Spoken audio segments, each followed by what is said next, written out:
ԱԺ պատգամավոր Խաչատուր Սուքիասյանը մինչև հուլիսի 31-ը չի ներկայանա իշխանություններին։ Այդ մասին այսօր հայտարարեցին նրա փաստաբաններ Արա Զաքարյանը եւ Արթուր Գրիգորյանը։ Ըստ նրանց Հայաստանն առայժմ չի կատարել Եվրոպայի խորհրդի առաջ ստանձնած իր բոլոր պարտավորությունները եւ հայտարարած համաներումն այդպիսին չի կարելի համարել։ Արա Զաքարյանի խոսքերով ուշ թե շուտ իշխանությունների առջև դրվելու է նաև ակնհայտ անմեղ անձանց նկատմամբ քաղաքական հետապնդումներն իսպառ դադարեցնելու անհրաժեշտության հարցը։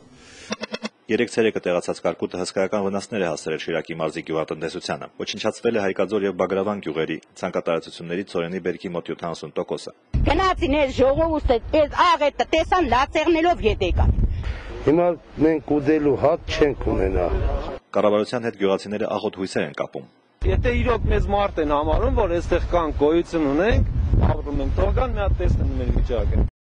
Երեք Լոռու մարզում հորդարատ անձրևները փակել էին հեղեղատարը, եւ դեպեդի ջրերը իրենց հետ քարեր բերելով լցվել էին ճանապարհին։ Ալավերդի Բագրատաշեն մեջպետական մայրուղին մոտ 1 ժամ անանցանելի էր դարձել։ Ձորագետի բնակիչները մի քանի ժամ մաքրում էին ճանապարհը, օգնելով ավտոմեքենաներին դուրս գալ։ Սաղ ջրից է, սաղ ջուրն է բերել։